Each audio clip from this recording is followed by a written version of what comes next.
दुलाराय बर' फरायसा आफादनि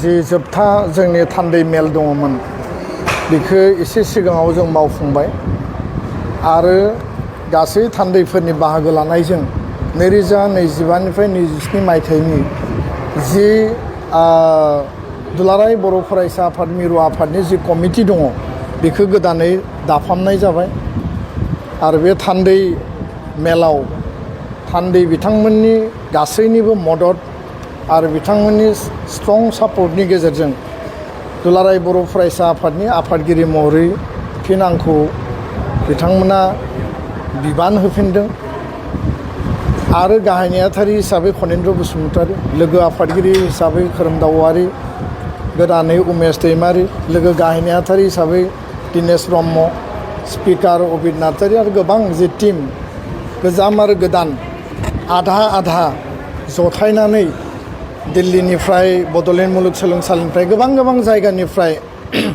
जोङो मोनसे इउनाइटेड टीम दुलाराय बर' फरायसा आफादनि टीमखौ दिनै बानायनाय जाबाय। दा बे बिथिङाव आङो दहायबो बुंदों जे आं खावलायदोंमोन आरो जिहेतु बे खोथाखौनो सावरायबाय थानाय जादों।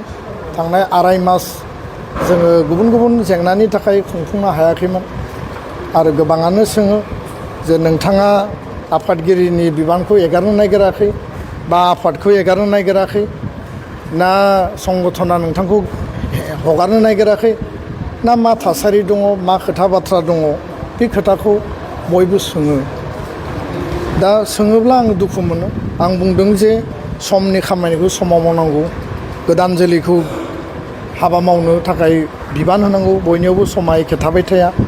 निउ जेनेरेसन, निउ स्पिरिट आरो समनि खामानिखौ समाव मावनांगौ, बे खोथाखौनो आङो बयखौबो खावलायनानै थान्दै मेलाव आंनि खोथाखौ आङो लाखिदोंमोन।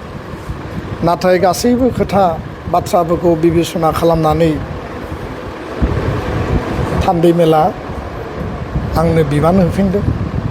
बिथांमोननि नारसिननायखौ आं गनाया लादों, खिन्थु आंनि खोथाखौबो बिथांमोना खोनासङाखै होनना बुङाखै, आं खोनासंदों। खिन्थु थासारियानो बेबायदि आरो बेबायदि थासारिखौ अभारकाम खालामनांगौआ बिराद चेलेन्ज। बेबायदि थासारिखौ नोङो बारग'नांगौआ गोरलै बाथ्रा नङा।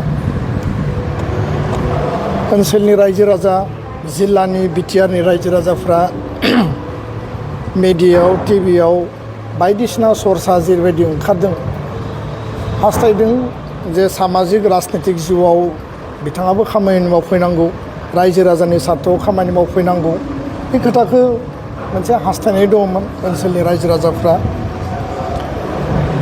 दा थासारियानो बेबायदि होननानै आं बुंदों। आं जोबथारनायाव निमाहा बिदों आरो मोनसेल' आङो गावनि गोसो अन्तरखौ आं सोंदों जे आं मा खालामनो।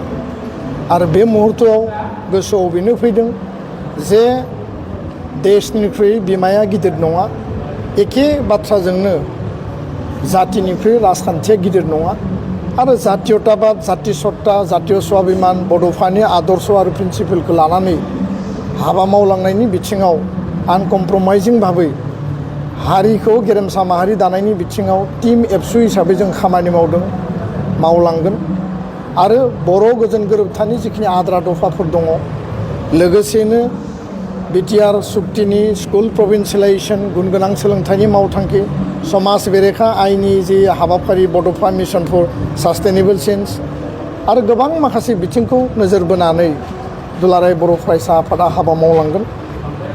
आंनि गोसोआव दुखु थाबाय आरो आंहा रावनिबो सायाव आक्षेप बा दाय गैया। थान्दै मेला, थान्दै हाउसआ जि डिसिसन होदों आं बेखौ गनायनानै लादों आरो दायो जोङो हाबा मावलांगोन। समाज आरो हारिनि थाखाय जोङो गोदान मोनसे स्पिरिटजों हाबा मावलांगोन, बेखिनिखौनो आं फोरमायबाय।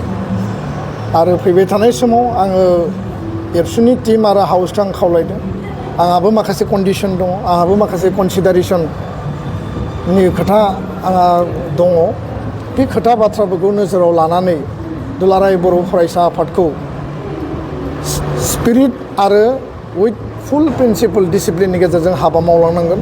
एबसुआव गोदान मोनसे जोङो आफादारि रेजुलेसन लाबोगोन अलरेडि सावरायबाय जे गासैबो एबसुनि बिबानगिरिफ्रा ट्रेनिं लानांगोन एबसुनि अर्गेनाइजेसन आरो डिसिप्लिन एबसुनि फिल'सफि आरो प्रिन्सिपलनि सायाव बड'फानि आदर्शनि सायाव जोंनि गुड बिहेभियार आरो साउन्ड हेल्थनि सायाव जोङो माने बिथांमोननो जगा ब्याम मार्शेल आर्ट्स आरो नेचारेल डिजास्टारनि समाव जेरै साइक्लन जायो आर्थकुइक जायो बेयाव मेन एनिमेल कनफ्लिक्ट जायो फ्लाड जायो इर'सन जायो जों माबायदि साखाफारा जानो बडि मास इन्डेक्स एबसुनि साफ्रोमबो मावथिया गुड हेल्थ आरो साउन्ड हेल्थ थानांगोन जाहाथे बिथांमोना नोरजिया जाया बेमारि जाया बेखौ जोङो नायदों आरो सास्टेनेबल माने सेल्फ सास्टेन गावनो गाव थांना थानो हानाय गावनि आथिङाव गसंथानो हानाय पार्सनेल स्किल बेबायदि बिथिङाव नोजोर होनानै एबसुनि साफ्रोमबो मावथिखौ गोख्रों आरो राफोद खालामनो थाखाय जोङो एबाराव खामानि मावगोन बेखिनियानो